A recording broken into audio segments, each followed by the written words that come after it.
Hey Europe, this is Musable.com calling, the best source for news and blogs about the Eurovision Song Contest. If you're looking for a new Eurovision experience online, you should visit us. Our editors have a wide variety of content for you to enjoy, from up-to-date news stories and interviews to fun and interactive quizzes. So if you want to know the latest news or just find out what Eurovision country best suits you, we have it all at Musable.com. You are listening to a special episode of Eurovision Legends where I, your host, Emil Löfström, invites some of this year's participants. Today we're going to get to know the singer Gjon Moharmai, more known as Gjon Tears. He is one of the bookmakers' favorite to win and also a fan favorite. How does he deal with this? What can we expect on stage in Rotterdam? And how come he's taking part in this show? Gjon will compete in the second semi-final with the song Tout l'univers, representing Switzerland.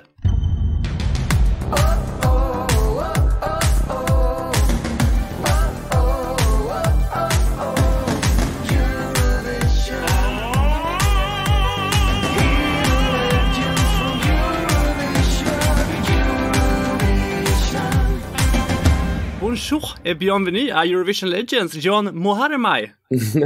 Bonjour. Comment allez-vous? I'm great. But my French a little bit rusty. It was, I believe, 15 years ago I studied French. Oh. You are more known as Gjon Tears. Tell me more about your artist name and why you cry. My name Gjon Tears came because the first time I sang it was for my grandfather. And actually I was studying piano in school, and I was like, because I didn't really know what to do, and every of my classmates were having crazy activities. I was the only one that was doing nothing.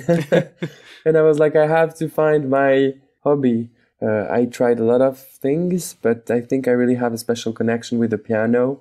And when my grandfather came for vacation at my house, he asked me if I would be able to sing a song for him. And I was like, no, because I never sang. But he told me, yeah, can you try to learn Can't Help Falling in Love from Elvis Presley? Ah, yeah. And so that was the first song I learned. And because he cried when he listened to my version of Can't Help Falling in Love, I wanted to keep that in my stage name because for me the symbolic was really strong. And also because he made me think that I had something special and I had to fight for. What a beautiful story. I didn't know about this, actually. Is your grandfather with us still? Yeah. It's still here. Lovely. And I think I'm doing all of this because, when I was young, he told me, I'm sure one day you will be really big, but I won't be there to see you. And so that's why I have the feeling that I always had to rush and to go fast into occasion to shine so he could see me. So I'm super happy that he's seeing my whole career. Yeah. Oh, you really put a smile on my face right now. I had this strong connection to my grandmother, so, what a lovely story. Gjon, you are the fan favorite and one of the bookmakers' favorite to win this year. The odds are very low. Are you surprised? Of course I'm surprised, but at the same time I'm super happy that the people who supports me for Répondez-moi supports me as again with Tout l'univers. So I'm super happy that those people didn't go far away and didn't left me. So I'm happy that they are still here, and I'm so happy that the people like the new song, because it was hard honestly, because when it's the first time, I mean with Répondez-moi for me it was clear that I wouldn't win the Swiss selection. Because the song was in French. It's been 10 years that they have no French song. Il pleut de larmes chaque fois que tu me parles d'amour. Il pleut de larmes. Also because I did The Voice, and when I finished The Voice, a Swiss duet called me to do a writing session camp. And so they asked me without telling me that it was for Eurovision. And they did great, because if they told me, I'm not sure if I would do that. And when I did that camp, they told me after composing the song that it was for Eurovision, and I said, okay, maybe let's try to do something. And so I applied the song 1 hour before the deadline. Oh. Yeah, because I still wasn't sure, but at the end I said, okay, let's try. And I thought let's try because I was sure that the song wouldn't be chosen. And when it has finished at the top 10, I was really surprised. I was like, what, really? Okay. And then I had to sing the song in live, and it's when I sing it in live that I finished at the first place, and it was like a crazy moment because I wasn't really realizing. And also like the innocence between this process was really hard to have it again with the new song, because obviously I knew that it was me this year. So it was really hard. Difficult to compose something and to keep my musicality in the song, and not falling into I have to stay in that format. It has to be like this because it's Eurovision, And I always wanted to defend my music, so kind of difficult. To get to know you better, I have prepared some quick questions. Oh my God. Are you ready? I don't think so, but okay. First memory from the Eurovision Song Contest. Aurela Gace singing Feel the Passion.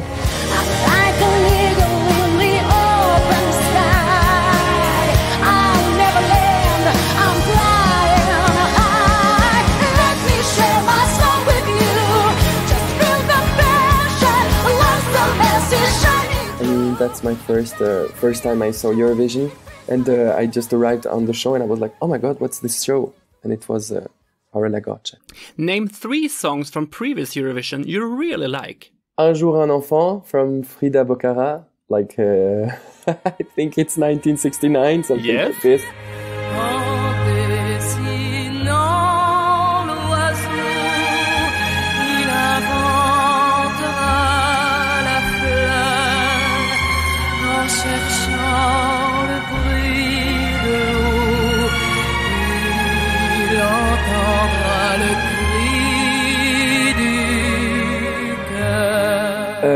Oh my God. Euphoria from Loreen, and the new, the last year versions from Mount Temerloh from Heroes. It was wonderful with his guitar. We are the heroes of our time, heroes, but we're dancing with the demons in our minds, heroes. I love the song. Anyway, he was the king of Eurovision's Shine a Light last year. Artist that has inspired you the most?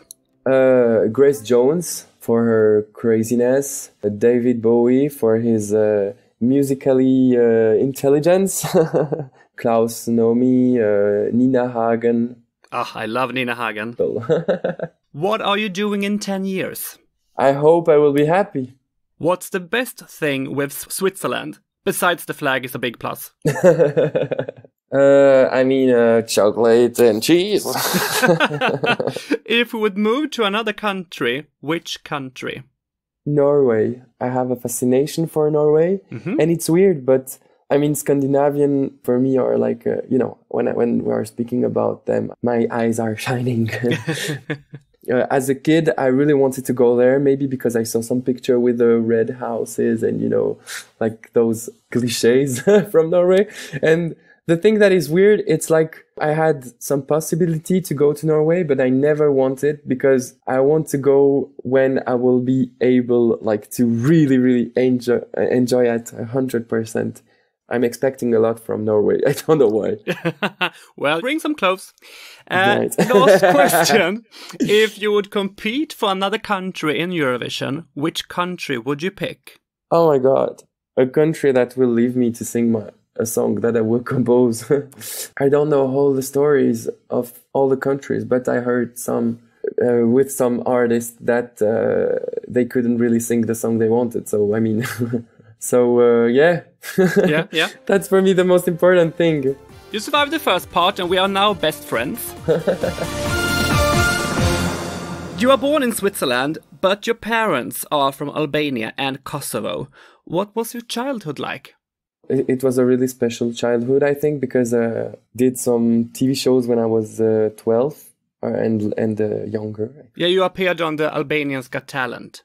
Yeah, exactly. Yeah. So, you know, when I go back to school normally, like everyone at 13 years old, I mean, I was going to school, but I really had to take the plane and then to come back to school and then take the plane, you know.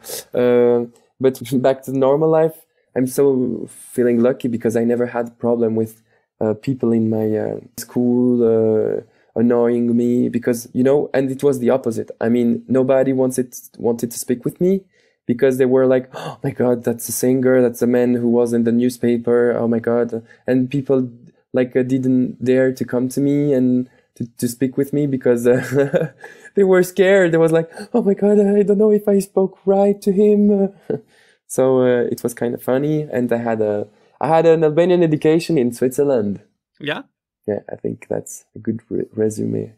According to Wikipedia, you peaked at #1 in Albania in 2018 with the song Barbie. Yeah, it was amazing.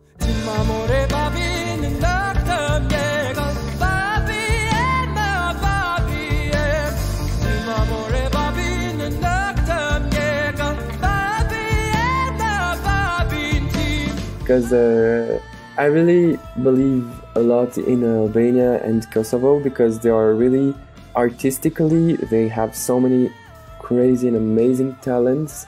And sometimes it's also because of the condition, you know.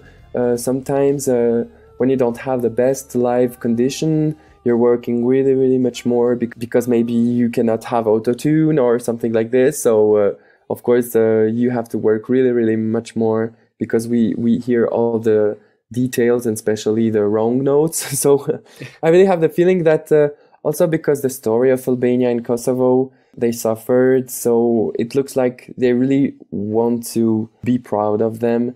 Last year, you were chosen to be the singer for Switzerland in Eurovision. And as you said before, the song you wrote, you didn't know it was for Eurovision from the beginning. Mm-hmm, yeah. Was it a no-brainer to say yes when it got submitted and chosen? No, not at all. I mean, when they told me, you know, the process from the application to the song till the result. Yeah. I mean, there was a long road yeah. to overthink the situation. And at that moment, you know, I was ready to accept the information. But at the beginning, I wasn't sure. But till the moment I apply, I thought, okay, if I apply, then I cannot say no, you know. Yeah. But it was just like, I was just really, really scared by one thing. They could pick just you as an artist and you have to sing another song or just your song. So you have to accept that possibility. But I honestly think that if they would have chose me, I wouldn't sing at Eurovision if it wasn't with my own song. But they told me that they thought that nobody could sing Répondez-moi like I sing it.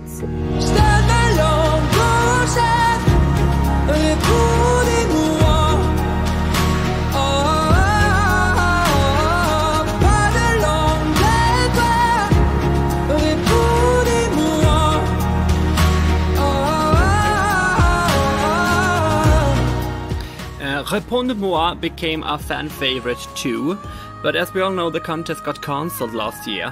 How was it for you to accept, after all invested time and effort?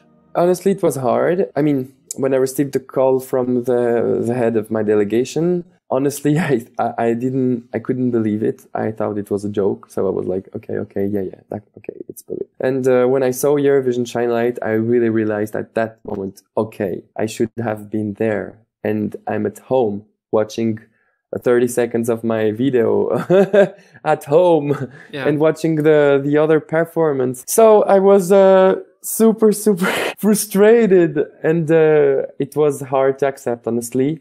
But then I thought, okay, when they chose me to come back, I was like, okay, yeah, it looks like you are building a home and the hurricane comes and destroy everything. So you're like, okay. And, I couldn't make the song live, because, it looks like the song died earlier that it should. But anyway, that's life. And I really have that also. I said to myself, okay, now it's cancelled. It's really sad, but I have to move on. When and how was it decided that you would be back for 2021?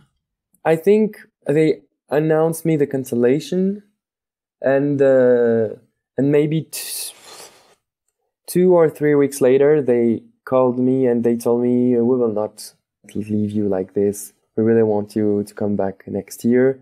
And I said, yeah, same. I didn't leave the Eurovision experience.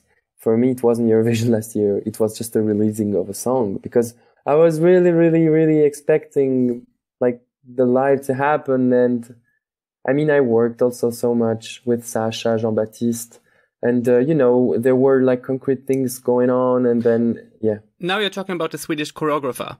Yeah, exactly. With who I worked last year. Yeah. You are one of the composers of the song this year too. Was this the only song you presented, or how many songs did you present for the Swiss Broadcasting Corporation this year?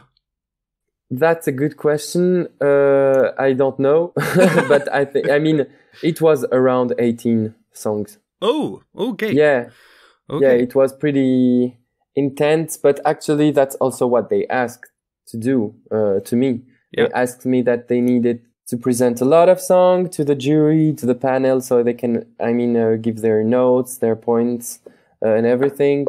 And yeah, it was pretty, really, really intense and really short amount of time. I'm still not sure if we did the best, if we worked the best way, but now it's done, and we had pretty good songs. Will we hear those songs someday? For sure, not all of them, but there are some that if we can rework on them, yeah, that could be good. Because, one of the problems also sometimes you can have, it's people knows that you're going to make Eurovision. So also the way you work on the song, it's always, always, always hard to work and to stay innocent, as I said, and to say, okay, maybe let's do this. Because you always have that voice in your head that will say, if you do it like this, it's not going to sound well for the live on TV. And normally you don't think like this. Normally you do a song and that's finished. So we really had to make the big exercise to really forget Eurovision. And that's why I just think that some of the songs are ready to compete for Eurovision. But also, as an artist, I really would like to change some of them, also to rearrange some of them. But yeah, there are good ones, so yeah. Looking forward. The song you are competing with is titled Tout l'univers. We take a listen to the song. Je vois derrière nous des morceaux de toi.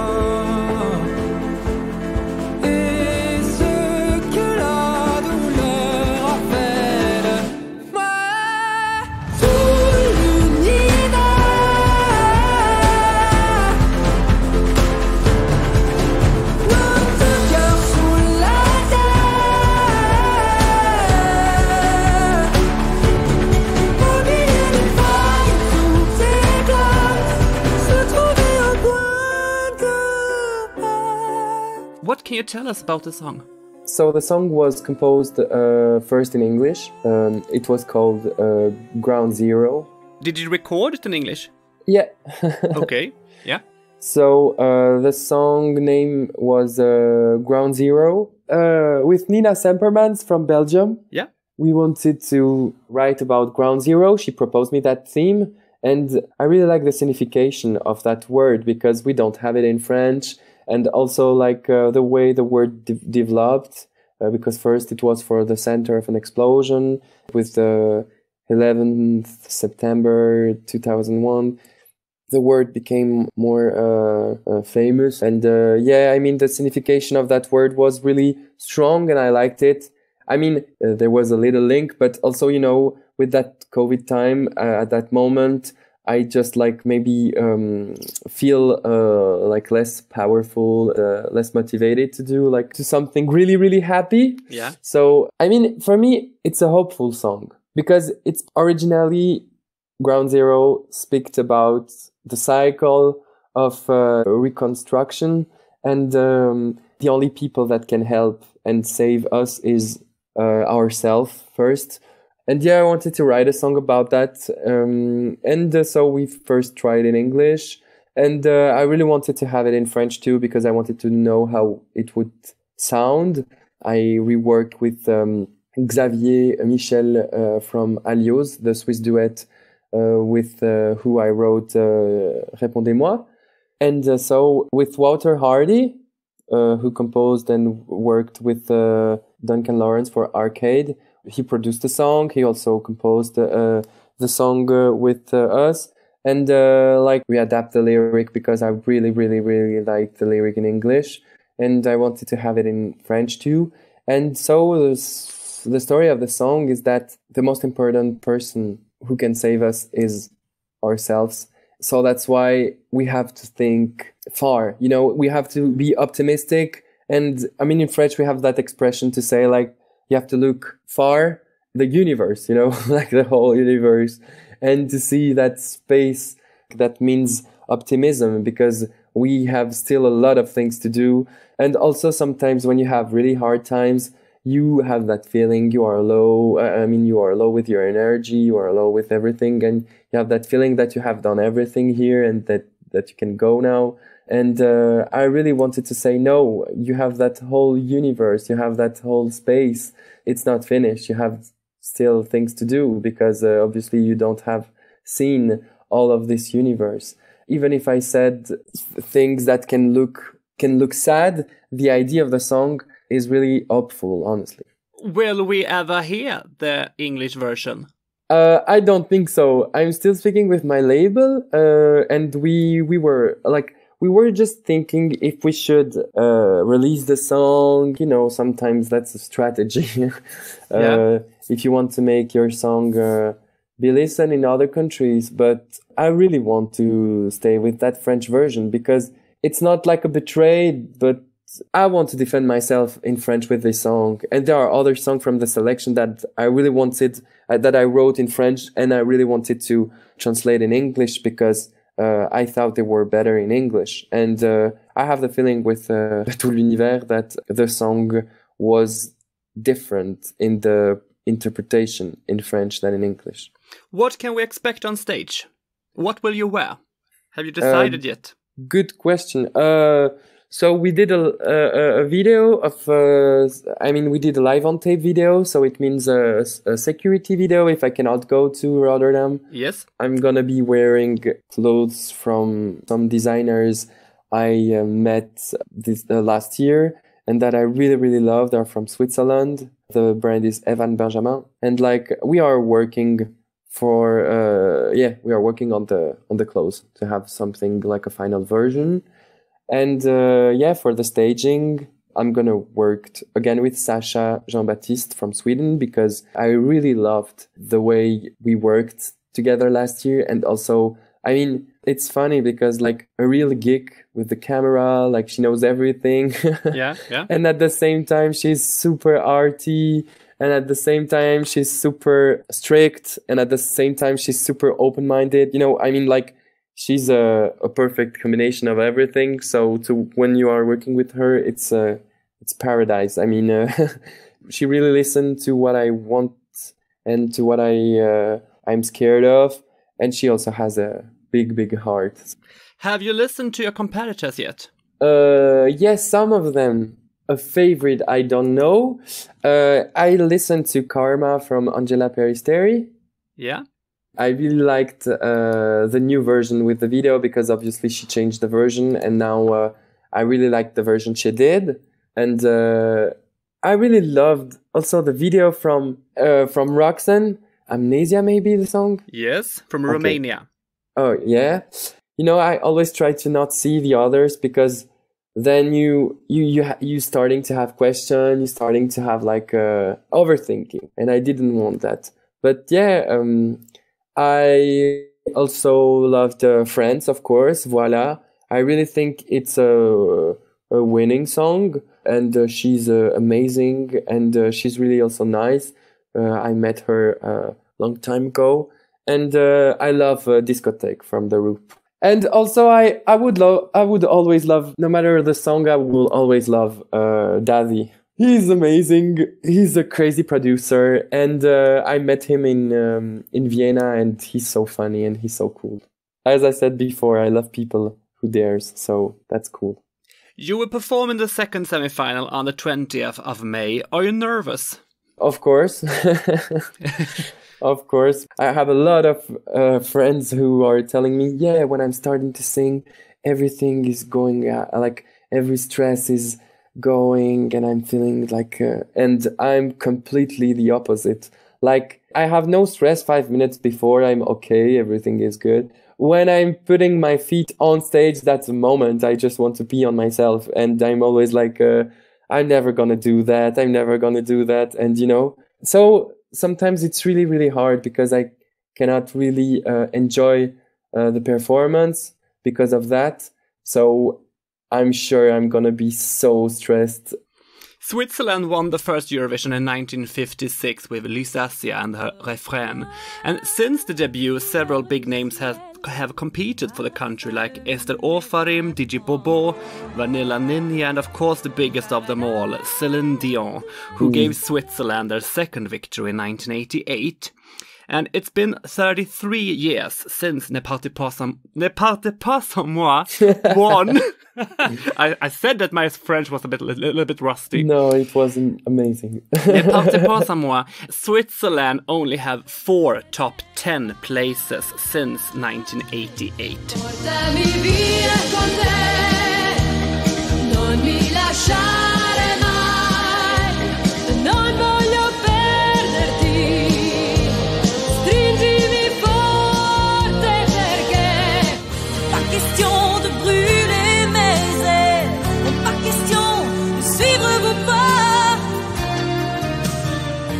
Je n'ai pas le temps.